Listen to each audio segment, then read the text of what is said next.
It's showtime. It's showtime. They say we are live.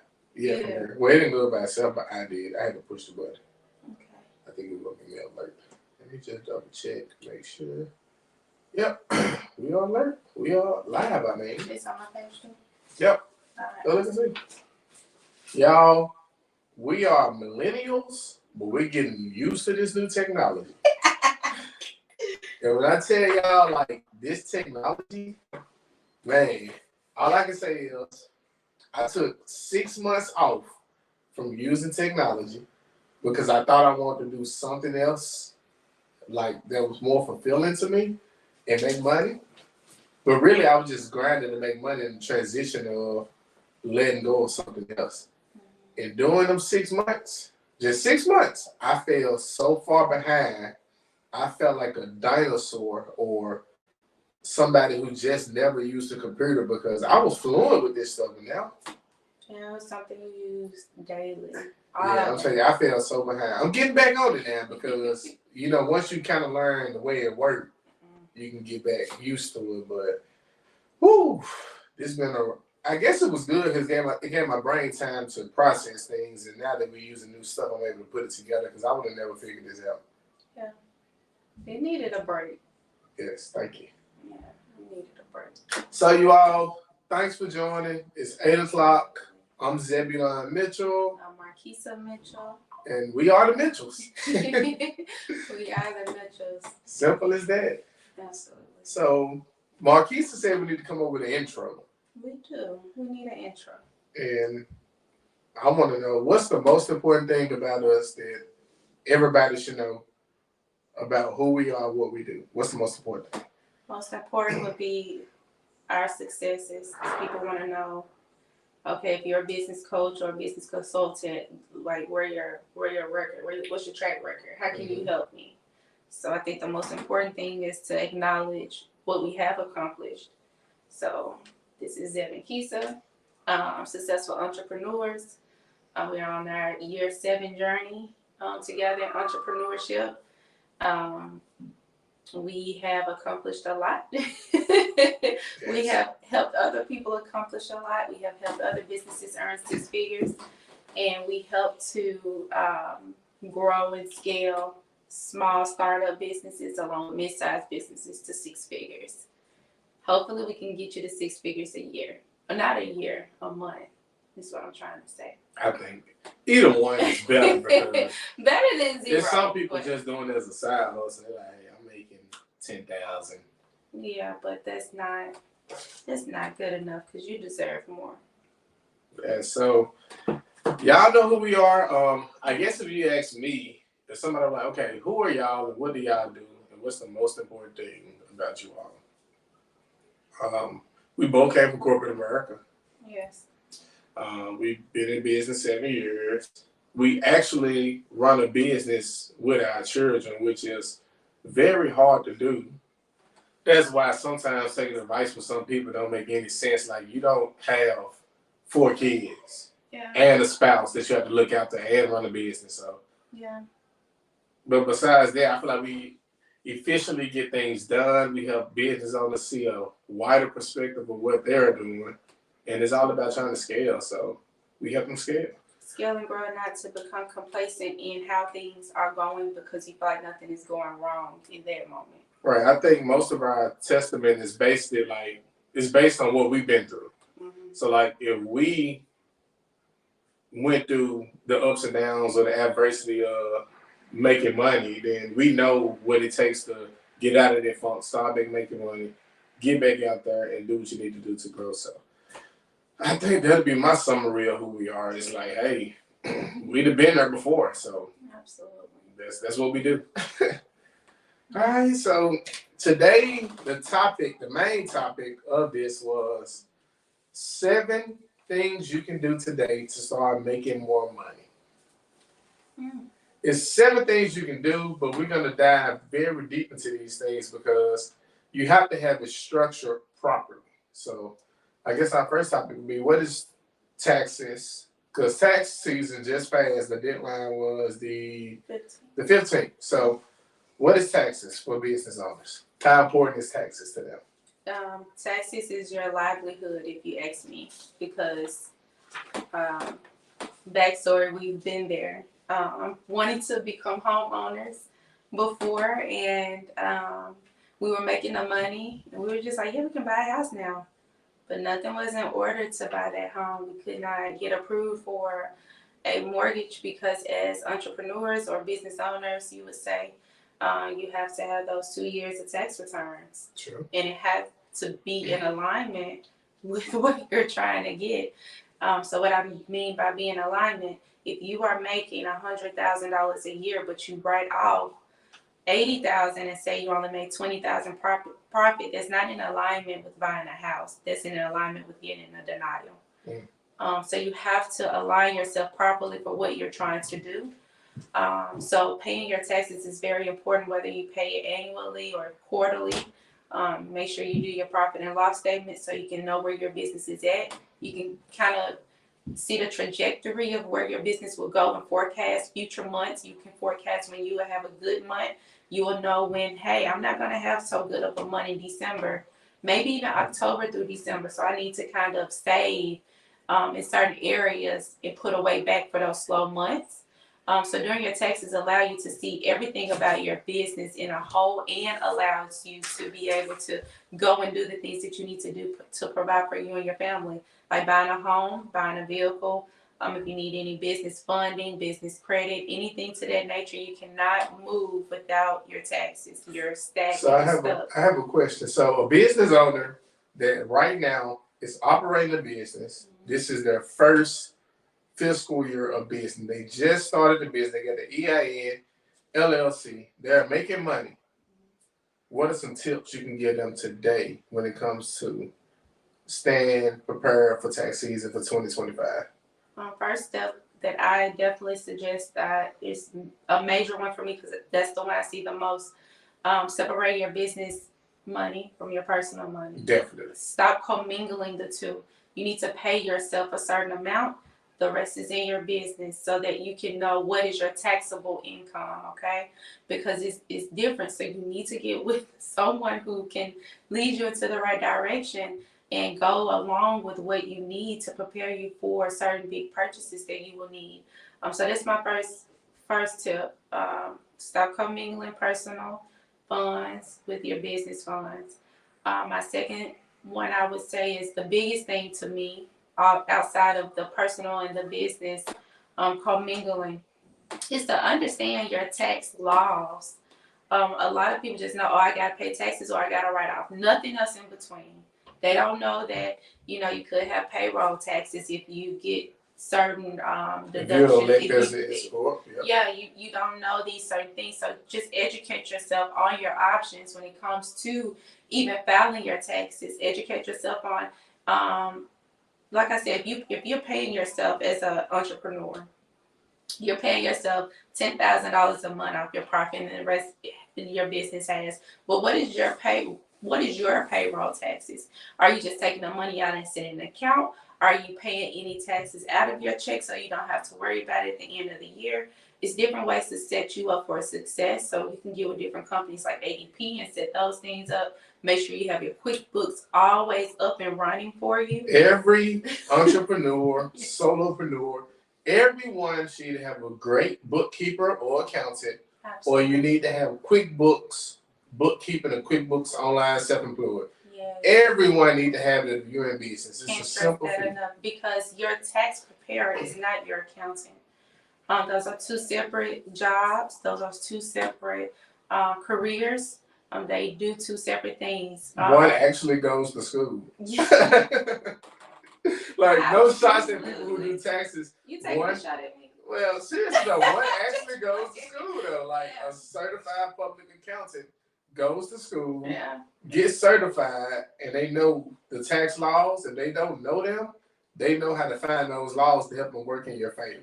Absolutely, so, they can help you. Them two different people, they're nowhere on the same level. Yes, nowhere. When it's time to file your taxes, go to your tax specialist. Okay, prepared. Have your profit and loss statements available so that they can know where did you take losses, and so you can get the most deductions, credits, everything lies in that profit and loss statement. I cannot stress they can't do anything without their profit and loss statement because they're just looking at a blank form just like you would have. They don't have any numbers to work with. And my last tip for business owners, you don't feel like you need to either make less than or you need to write off so much because you make more than. Just get with the right people to put you on the right path so that you can pay your taxes and be in alignment with what you're trying to do. Okay, I like that. So if you want to give somebody just one advice on tax savings, somebody who wants to save on taxes, let's say they in a position like we were. You got a consulting business or you offer services or products to people. You make about $10,000 a month net, and you want to know how can I purchase me a home? Because you're a realtor, right? So you know this too. How can I purchase me a home that's maybe 300 to 400,000? I make 120, but I don't want to pay taxes on the 120. So I did my 2 years. The first year I paid the taxes. I don't want to do that anymore. But I want to purchase a home that's about 350,000. You can get it. So what's an idea? If you don't want to file the second year. But I want to file the second year. I just want to know how much should I claim, or where should I claim it At least 80 to 90. Okay. Thousand for that year. If you claimed 120 the previous year. Okay. You want to be able to show you can afford that home. You don't want to write off too many losses because if you made 120 1 year and then you turn around and you only say you profited 80 the next year, the following year, then they're gonna look at, okay, well, what's that 20? That's 40,000 less, right? Mm-hmm. So if you make 40,000 less all within just 12-month period, how much more less are you gonna make your third year? So you don't want to cut that down to. So it's like the first year should be the low year, and the second year should be the high year. Correct. You shouldn't Look go like down. Up. Yeah, you shouldn't go down at all. Okay. In a tax saving strategy, if you got kids, you better hire one of them children. That's a great one, actually. Yeah, put one of those kids on payroll, and you can pay them up to $12,000. It's different things. I'm not here to discuss that in depth of it, but that is definitely a tax saving strategy for you and your family if you have kids of a certain age. So I feel like if you are really caught that, the first thing to start growing your business is actually understand how is the business set up when it comes to paying your taxes. Because I have known people, we actually almost did it. Went into business the first few years, didn't understand taxes, got in a lot of debt with the IRS, and almost thought about closing down the doors. So if you really, really want to learn how to grow your business, that is the first thing. That is the very first thing you should do.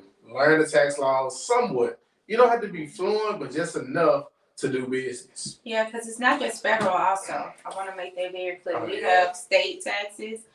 You have other taxes that you have to pay on your, well, it's not a tax. What is it called? Your annual filing tax. Annual filings, franchise, and excise, So, like yeah, in Tennessee. Yeah, so you have different taxes that you have to pay outside of your taxable income. So you need to be prepared for those things so that you can be in a position in an alignment to grow. You don't want to get in a position to where you're starting a business, you're making money, and then you get in debt.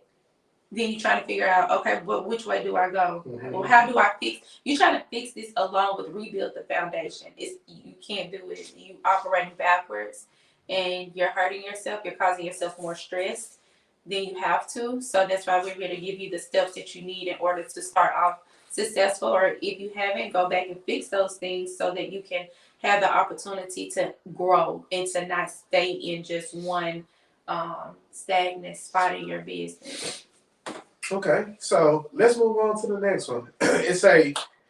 How do you, like someone asked this question, how do I choose the right business in 2024? I guess to break it down in simple terms, what is the right business for me in 2024? If you ask me personally, people need people, but I also think that we're still in a very virtual world. I think that AI is developing to the point where it can replace a lot of duties in a business. It can It can't replace you, your voice, your tonality, your brand, because your brand is you. But the business models that I see, virtual businesses, businesses that are in transportation, businesses that are doing medical supply deliveries, any low cost business are the ones that are easier to transition into when you're trying to leave a 9 to 5, I would say. Okay. So I'm not trying to shame what I'm about to say, because I too, one day, my husband knows when I retire, I'm going to get me a boutique. But boutiques are not the businesses to start in 2024 and grow, because people can buy so much online. They're going to Amazon, they're going to TikTok. When I think of boutique, I think of small quality and a little bit more expensive. Right now, fast fashion is it.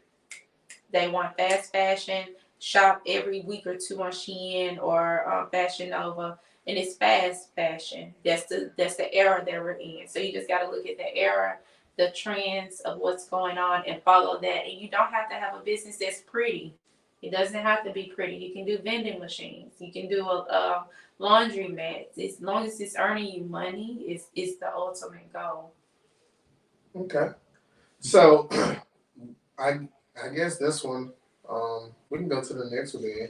The money maker. What businesses makes the most money? So now that you said it's all about understanding the market, and it don't have to be a pretty business as long as it's making money. I guess. Do you agree with that, or what do you think? What are your thoughts on that? I don't know. Mine's a little controversial. The reason why is because it's all about what the people are looking for when they start the business. Because some people, because I've been in this situation, like I look to start and think, okay, I'm gonna make a video, and this video is gonna give me a bunch of people to follow a call to action, and I'm gonna get a lot of people to pay for this product or this service. And you may have one video that does that, but that's not gonna pay the bills down the line. That's just one video. So I feel like when people are starting some of those businesses, it's like, what is the long time agenda and plan for that business? Are you trying to actually grow and be somebody who have a brand with it, or you just want a one hit wonder? Like you make that great song and people wonder where you went. No, I don't think of it in that perspective, I guess.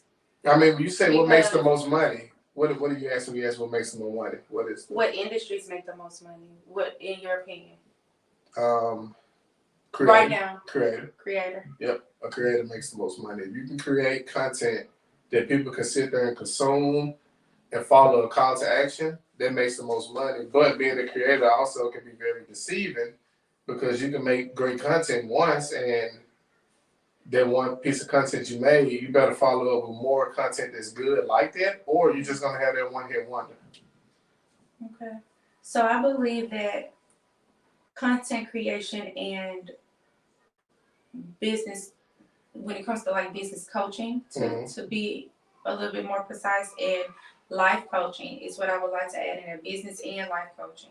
So life coaching, you can take it as far as, hey, look at Tony Robbins, he's a life coach. It's different processes to the business. You have the virtual process, you have YouTube, you have the podcast, then you turn around, you have webinars, you have in-person seminars, you have workbooks for people to work through whatever that you're specializing in helping them get through. You have your ebooks, you have just different outlets to reach different people. So you got many offers, in other words. A lot of different offers in order to help build your brand. That is, when you think of a brand, that is what a brand does. It's not just the one hit wonders with the one video and the one call to action. It's people that have the challenges. Like, you know, you can name several people who hey, go and do their challenge and see if it'll make you better. It's doing things like that to build a brand, to help you be seen, and to help you to grow and expand and to stay in that space. And I guess to go back on it is, so when I've heard people ask that to me, I personally ask them, why do you want to make more money? What is the goal? Because it's okay starting side hustle and work a business. I mean, working a job. Because some people need that security just to fund them side hustles because your side hustle, like, I can't think of a statistic, but like, I know an average side hustle could make anywhere from $12,000 to $13,000 a year. So they're like, well, what makes the most money? What are you trying to go? Where are you trying to go? Do you just want freedom and autonomy, or do you just want to, like, do you just want to say, I don't work for someone? What exactly are you trying to go? Because what was your reason for wanting to start a business? What pushed you to say, hey, I'm ready to get into business. I'm sick of corporate America? The freedom was number one. Second was knowing my worth and knowing I was smarter than the people I was working for. Okay. And being told I was, what's the word? Indispensable. Disposable. Somebody told you disposable? I was disposable. I ain't worth the job, thanks. 7 years later, here I am. She knows who she is. Okay. So for the people who are in business, they did everything we're talking about, but they're lacking capital. They want to know, how do we use business loans? Where are they, and how do I obtain a business loan, get the funding, the capital to actually take my business somewhere? How do you get it? First, let's go back to the taxes. Okay. Let's make sure you got that in place. Let's make sure you got your P&Ls, that's your profit and loss statements, in place. And then you're going to take a look at your business and see, why do you even need the funding? What are you trying to do? Are you trying to buy equipment? Are you using it for marketing and advertising? Because you don't want to go and apply for business loans and get denied because it just doesn't make sense for what you're trying to do. And then you need to go back and look at other things that are structural that we'll talk about later. But for the most part, just your P&L, profit and loss statements, your taxes are in order, your bank accounts are in order, no commingling of funds, so that they can know, hey, this is business and this is how you are getting paid. And it's very important. You can't commingle funds. Yeah. You also lose like the statutory representation of an LLC when you do that. So like if you're ever sued and you commingle funds like that, they can come up to your personal liabilities as well. Yeah, so many entrepreneurs, if you don't know that, you set up an LLC to separate it from your personal liabilities. But if you commingle funds and you ever are faced with like any type of lawsuit, they can come after your personal items and assets as well, because you are showing that you don't work as a separate entity. You work together. Yes. So you cannot do that.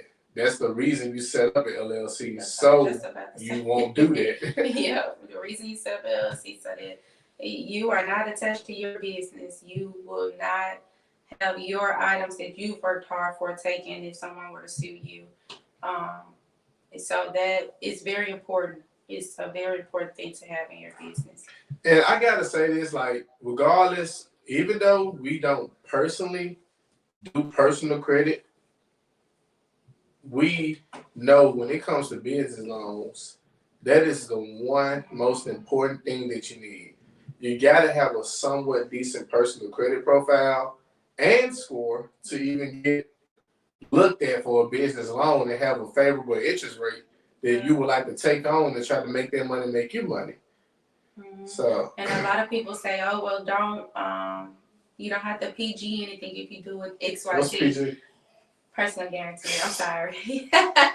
You don't have to use your own credit in other terms. Personal guarantor is what it will say. That is you personally guaranteeing this loan using your credit, okay? To go that route is very lengthy, it's very long.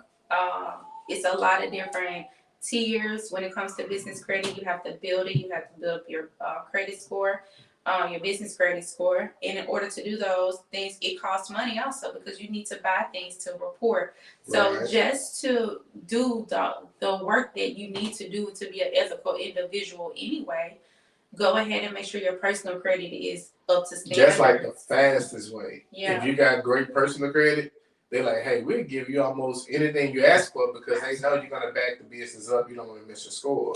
Yeah. So that's like the number one way. If you want to go get business funding, you have to have good personal credit or somewhat decent personal credit. And you need to be making some money.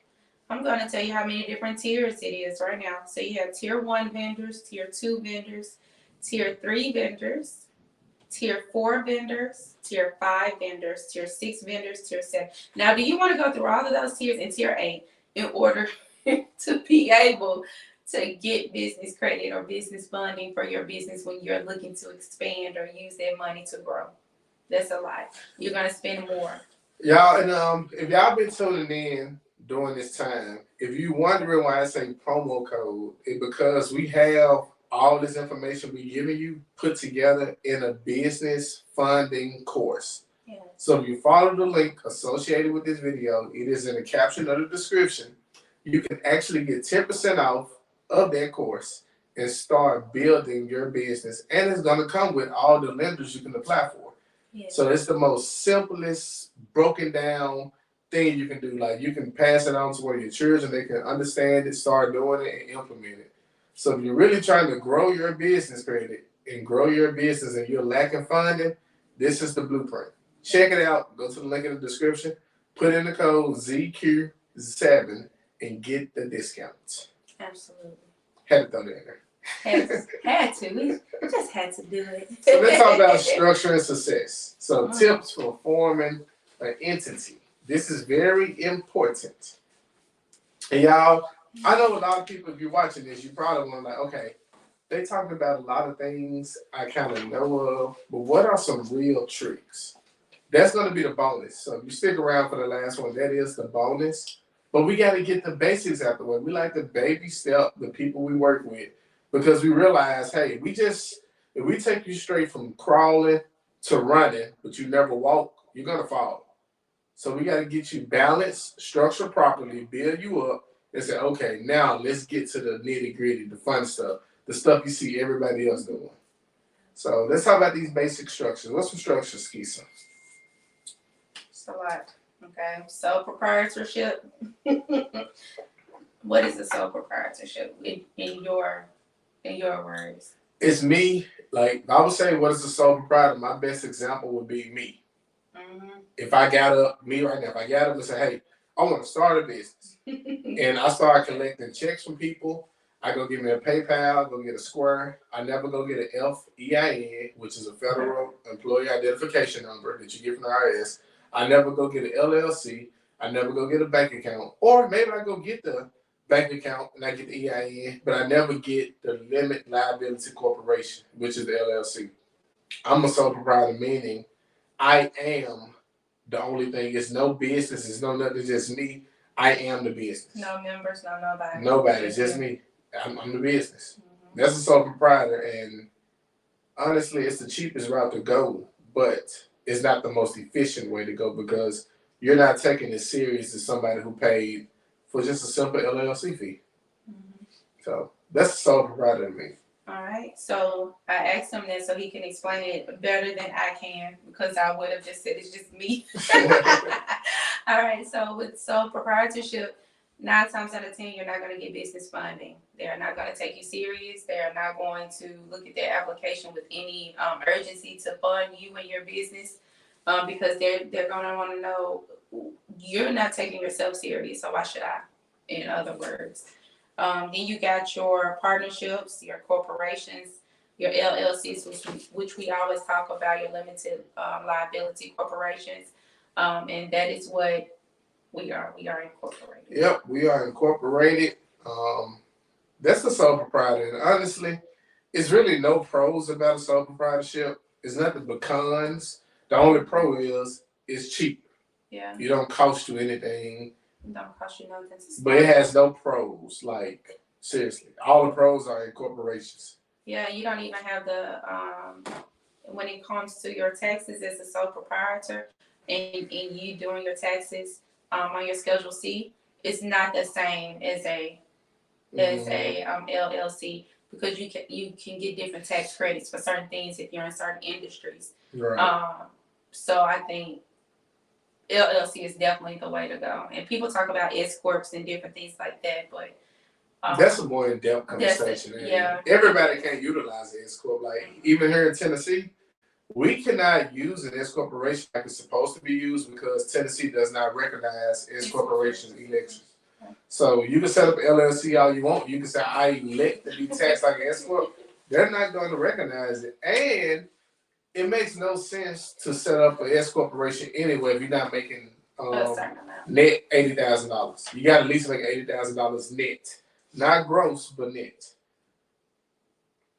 So I know this one burns you up, so I want to talk about this because Keisha don't like this one, y'all. She says she hates seeing it on social media. People using social media to communicate with their customers. Yeah. How does that help with somebody being efficient? I am a big advocate of customer service and providing value to the people that trust you enough to service them, whether it's a big service or little service.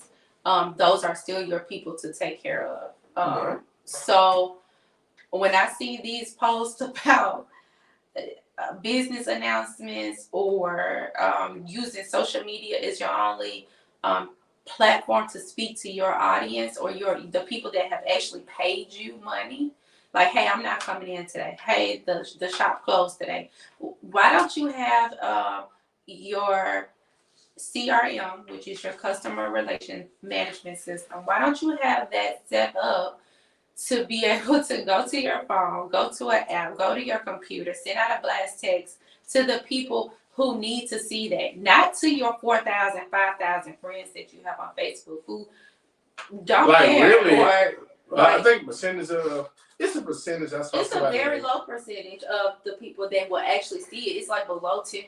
And the people who follow you, like the people who are your friends on social media, 9 times out of 10 are not your customers. No, they're not your customers. And I really believe in nurturing the people in your pipeline because we put together ringless voicemails to say happy birthday to our members. When it was their birthday, our system will automatically call them. Yeah, they felt special. They felt seen. They felt, taken care of. We send messages for onboarding, offboarding, in between.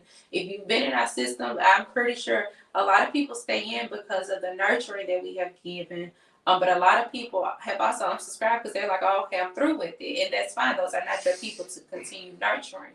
But I am a firm believer in taking care of the people that's helping you grow your business and to live a better life. You take care of those people and you make sure that they're being seen. Y'all, a CRM is like one of the best things you can use. Absolutely. I have went through thousands of CRMs until I found the best one.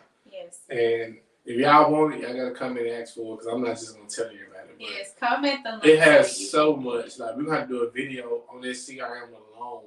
Yes. I think that should be like one of the first videos we do because it's easy. Like just showing people what to do and just put it out there. Yeah. But the CRM is one of the best things that they are. And to piggyback on what Keisha said, you can automate campaigns. You can send out your specials. Like if you shop online and maybe like Shein or Temu send you stuff, that's because they're using the CRM, automated things. And let me just say this part because I did forget this most important part. Your customer should not only be able to contact you via social media anyway. You need at least minimum phone number and email address because I know for sure during business, social media has went down. So you need to be able to still engage with your people. Tell them what's going on. Tell them about any product launches. Be able to communicate with them. You can build 7-day campaigns when leading up to a product launch. You can build a 7-day campaign outside of the product launch. You can do your webinars. You can do everything that you need to do as far as communicating, hey, what's going on, and sending that link to that webinar, sending that link to pay, whatever it is. Just get it off of Facebook. Get it off of Instagram. It should not be there because one day if those things go down, how are you going to reach your customer? What you going to do? And having a CRM is very easy. So I guess we can go get out some good stuff. So let's talk about ads and retargeting people. When you have a CRM in place, that's your customer relationship management system, you are able to collect emails, phone numbers. You're able to collect geolocations, meaning a location where somebody has been to. Like anytime you ride past a Costco or Sam's or Lowe's, I literally, comes up on my phone and say, hey, save money, Lenny's. Yeah, like the app, it targets you because it's knowing you're in the proximity of their location. So when you have this CRM, you can always be on someone's mind if you know how to create the right campaigns and if you get the product that's very appealing to your market base. So having the CRM is not just something you have just to have. It's actually a very great marketing tool that you can use in so many ways to do customer retention. You have to keep your customer because attention spans are like this these days. People on social media scrolling, finding a new somebody that does XYZ. And when we were in personal credit repair, I know I personally dealt with, well, I heard this person say this. I heard this person say that. And I've never brought this up on social media or during a live, but I feel the need to today, so I'm going to say it because I feel like I can speak my mind now that we're out of it. When that Ashley Messingale lady, when that young lady went through what she went through, I literally had people that we've changed their credit profile immensely. I'm not talking about one or two items. I'm talking about you came to us, Jack. You couldn't go to the pay here, buy here now, Carlisle. Man, you can't get it buy here, pay here? Wow. You couldn't get that, and we helped transform your credit immensely. You came back for a second time, third time. We still treat you with the same respect, same everything. Well, since this Ashley Messingale stuff coming out, I've been doing some research, and I heard you weren't even supposed to pay credit repair companies. Well, that is why you have your CRM, so you can have things in place to negate from those type of conversations, because you can always bring up, well, in the beginning on your onboarding on XYZ, you were emailed this contract to say you were not paying for credit repair upfront. You were paying for your credit repair analysis in your credit reports. That is what you initially paid for. The following month, you were paying for your services. So luckily we had our T's crossed and I's dotted, I's. Is that the same? Mm-hmm. Luckily, we had that in place. Luckily, we had that in place. But I think that's when it really hit me that we're in a society of scrolling, of consuming information, and thinking that the information you consume is accurate without asking any proper questions or even critical thinking of what you're even about to pick up the phone and call somebody and ask them. And here's the thing I had that was my issue with credit repair, period. Because, like, it was a great thing. Like, y'all, when we started that business, it started off a dream. Seriously. Like, we were sitting back on vacation, very first vacation. That's when she was told she was indisposable, whatever that woman told her. But, like, we had just took a vacation off that conversation. We took a vacation off that conversation. And we were in Fort Lauderdale. And we were just sitting back, like, trying to figure out, y'all may have heard the story, but Googling, how do you start a credit repair business? And that's when the idea came in our head. So it was really a dream. Marquisa didn't like the dream at first, but she got along with it. Mm-hmm. I liked it because I was like, hey, it's the first business. Why not? It just started. But I didn't like it because when I thought about credit, I thought about nothing but the numbers. That's all I could see, numbers. And to me, like, seriously, it was a dream, but it quickly became a nightmare because I thought people had more common sense when it comes to their credit. And I see, like, they really, really perish from a lack of knowledge. And I was like, man, I knew the basics and I didn't even use credit. Some people don't know nothing. And, like, they literally want you to hold their hand and baby step them through the process, but they didn't want to pay you for your time. That's where the CRM, that's where the trial and error came from. Yes. Of the questions we were being asked, the time that we were spending speaking to people. And, like, people really never took into account how long does it really take to repair somebody's credit who is completely jacked up. Mm-hmm. And that's why I say, like, if you got good personal credit, you can do crazy things with your business credit and grow fast. But if you got bad personal credit, you have to learn how it works, because I have repaired my credit twice. And each time I did it, it wasn't a fast process because the bureaus already make you wait, what is it now, 40 days? 40, 45. Yeah, so you got to wait almost 2 months just to get a response of what you sent. And it's not a guarantee it's going to be deleted. So people process it taking double the time it used to take, and you really got to find inaccuracies in the reports. results because people was doing scamming things to get results at first, but now you really got to find out what's wrong. And I think that's what made it become a nightmare to me because I'm like, man, for people not to listen and they want you to just take account and they hold you accountable but not themselves, it's a lot. It was time to give it up. And that's what made us transition to a more fulfilling purpose, and that was helping people who want to take accountability for themselves, like business owners. Like somebody who owned a business, they already made their mind up, hey, I'm gonna be the captain of this ship. No matter if they was forced into it, they inherited, or they just started doing it. They already made their mind up they was gonna be the captain of a ship, and they just need somebody to help them do it right, or they need access to the things that people have that they don't know about. Absolutely. And I think that would make the transition smooth for me. But I got sick of the repetitive conversations of people not applying themselves, but they apply themselves to social media to learn just enough to question and have doubt about what you were doing. Absolutely. And I never spoke on that, and I won't speak on it again on another live. But it's gonna come up. I said what I said because you gotta do 1,000 episodes. It's gonna come up again. Because I was really flabbergasted because for one, we held ourselves to a different standard than other credit repair companies. We taught a lot of people how to start credit repair companies in person, virtually. We taught them the correct way. Yes, the correct way. We never scammed nobody out there. When they felt scammed, they did not read. They did not understand the process, and they didn't want to.